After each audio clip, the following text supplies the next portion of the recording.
سلامی گرم و صمیمی به شما دوستان خوب رادیو پیک. امروز هم با اخبار داغ و تنوری و لبسوز و لبدوز نمایش انتخابات آخوندها در خدمتتون هستیم. همون خبرهایی که دیگه برای عظما و عهد و عیالش به نقطه تاول رسیده و هرچی هم که زمان میگذره لرزش عظما برای نتیجه تحولات بیشتر و بیشتر میشه. عظما تو مشکلی داری، تو با این فیست میری قوم عجب دلی داری، میشینی یا پی میکنی گریه زاری، شبا هم نمیخوابی تا سری داری، تو سخنگو واسه هر زری داری، هر کی از راه میرسه بهت میگه دری بری، دلی تو مبتلا شدی به یه بیماری که داری میمیری و دیگه آخر کاری، بگو آخر. سردار کاپیتان شهردار محمد باقر قالیباف، همون خوشگل موتلایی که دوست بچه ها بود، ارتحال کرد.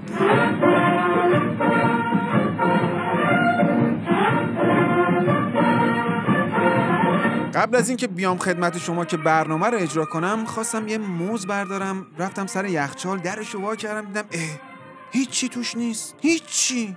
96% یخچال خالی بود، اون 4% باقی موندم برفک بود.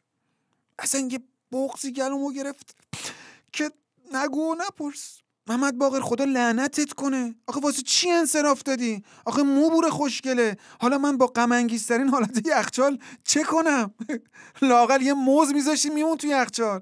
بله، سردار قالیباف در ادامه قالیبافیاش تو نمایش انتخابات جا خالی داد و خودشو لوله کرد و کشید کنار تا یه وقت عبای مقام عظما بیشتر کش نیاد و یخچالو پر نکرده پس فرستاد.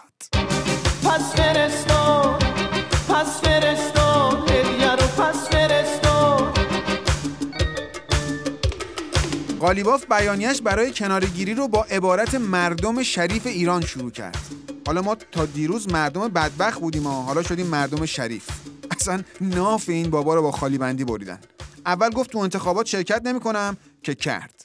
بعد گفت کنار نمی‌کشم که کشید. خب آره دیگه، وقتی که مهندسی انتخابات فرمان بده قالیباف و رئیسی رو به هم همچی میدوزن که بیا و ببین. حالا که قالیباف در فجازی هم اعلام کرده که به پروپاگاندی پیوسته، نوچه‌های خامنه‌ای دم گرفتن که آقا ما قوی شدیم. احتمالاً شعاراشون هم با هم قاطی میکنن، میگن خوشگل موتلایی تو آنگوزمان مایی. آره، احتمالاً برنامه‌هاشون هم با هم قاطی میکنن و اینطور میشه که از این به بعد رئیسی تو یخچال دار میزنه، نبات و پارچه سبز رو هم لوله کشی میکنن. از این دوتا جفت و جورتر من ندیدم که ندیدم. ما دوتا جفت جفتیم، ما دوتا جوره جوریم، نزدیک ما دلامون اگرچه دوره دوریم، نزدیک ما دلامون اگرچه دوره دوریم. آقا هر کی رو میخواین نیست و نابودش کنین بدینش دست این امیرحسین تتلو، فرمانده تتلیتی‌های بقبقو کنان. از انرژی هسته‌ای حمایت کرد، گند خورد توش، 6 ماه نگذشت جام زهر برجام رو ریختن تو گلوی مقام عظما. از تیم فوتبال پرسپولیس حمایت کرد، سالها پرسپولیس قهرمان نشد. حالا هم که از قالیباف حمایت کرد، 2 هفته بعد محمد باقر شسته شد، لوله شد، رفت کنار. خلاصه این هنرمند فاخر والا مقام درخشان از هر چی حمایت کنه کن فیکون میشه. جناب آقای تتلو، سرور همه بقبقو کنان جهان، ما کارکنان رادیو پیک از همینجا از شما درخواست می‌نماییم برای بهبود اوضاع کشور این اقدامات را به عمل آورید. حمایت از مقام عظمای ولایت، دعا کردن برای طول عمر جنتی نمیرالدوله، آبادانی و پیشرفت حوزه‌های علمیه سراسر کشور، دعا برای سلامتی آخوندا، بازگشت قدرتمند محمد غرضی به صحنه سیاست. با تشکر و علا و برکت الله. آقای تتلو، الان دقیقاً داری به چی فکر میکنی؟ دارم به این فکر میکنم چرا ساعت 7 نمیشه که تو رو ببینم، دلم که از الان رفته پیشت. الانم دارم فکر میکنم واسه شب چی بپوشم، من به تو فکر میکنم حتی وقتی زیر دوشم، تو داری به چی فکر میکنی؟ حتی زیر دوشم داره به محمد باقر فکر میکنه. تازه صفحه اینستاگرامش هم هک کردن، هکی ناجورا. گفتم اینستاگرام، دیروز رفتم یه سری به این صفحه اینستاگرام حسن شماعی زاده بزنم ببینم که آهنگ جدید چیزی چه خبر، حال خودش چطوره موتوره، که یهو دیدم ای بابا یه صفحه بنفش گذاشته، زیرش هم زده با روحانی تا 1400. اصلا یه جوری بهت زده شدم که امشب دل من هوس رو تب کرده، عاشق شده از عشق تو تب کرده. با خودمون گفتیم مگه میشه؟ مگه داریم؟ این حسن رو از مملکت انداختن بیرون، اونور دنیا تو لس آنجلس ترانه میخونه. اون وقت بیاد از اون یکی حسن که عبا و عمامه و ریش داره و فقط روزه میخونه حمایت کنه؟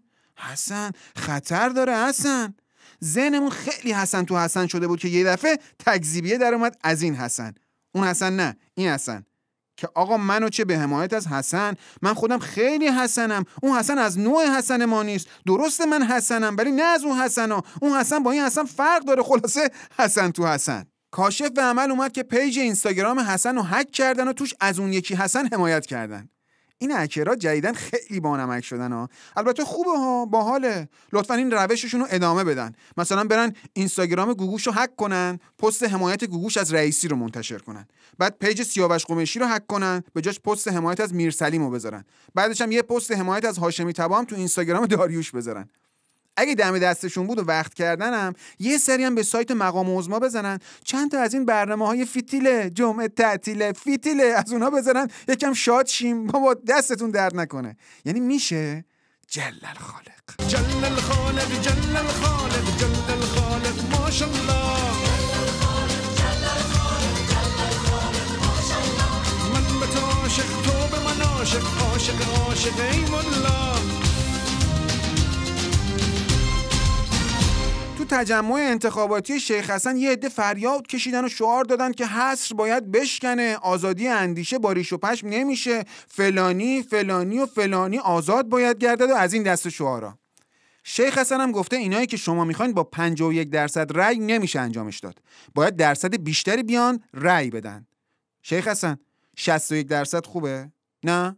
71% چطوره؟ بازم نه؟ کارت با 81% راه میفته؟ اونم نه. ای بابا 91% بهت رأی بدن حله؟ بازم نه. 101%. میخوای بریم از کشورهای همسایه رأی دهنده بیاریم؟ نه راه نمیفته. 111% جمعیت بیان رأی بدن بسه؟ نه داداش تو اصلا بگو چند درصد بیان رأی بدن که دیگه نه ریخت نحس خودتو ببینیم نه صدای نکره مقام عظما رو بشنویم. چند درصد ها؟ چند درصد؟ کجا بودم قدیما تو حوض ما بیجامه، تو جبهه خمینی آره پاسداری با امامه. یه روزی با جاکشی را بود و بیلقول و قراری داشتیم، مذاکرات مخفی واسه بمب اتم میذاشتیم. چه روزگاری داشتیم حالا دیگه تمومه، ولی من یک شیخم فری روحانی، دومه حاجی اکبر کوسه شدیدن جانی. شیخ فری به مصداق گردش به راست، اونم با راهنمای چپ توی ساری برگشته گفته حافظ دین خود مردم هستن نه دولت. شما نه قیم دین مردم هستید نه قیم دنیای مردم. این حرفاتو باور کنیم یا عمامه نیم کیلویی تو؟ اون موقعی که به خمینی گفتی امام از این حرفا بلد نبودی بزنی؟ چی شد یهو شیر سکولاریسمو باز کردی و همینجوری این صحبتا رو میکنی؟ اجباری کردن حجاب توی اداره ها قیمومت دین مردم نبود؟ توتیر هم این حرفا رو یادش بدی تو میتینگ انتخابات میاد همونها رو غرغره میکنه. اینا رو ول کن. چند درصد بدیم گورتون رو گم کنه. بزن بارا که دین را دام کردن، شکار خلق و سید خام کردن. بزن باران خدا بازی چی شد که با آن کس بدن گناه کردن. بزن باران به نام هر خوبیست به زیر آورد. آقا دمتون گرم. این داستان ادامه داره. ما هم هستیم، شما هم هستین. این خط، این نشون، این دستمال ابریشون. چی میخواستم بگم؟ یادم رفت. آقا ولش کن. بریم برای آهنگ Rolling in the Deep.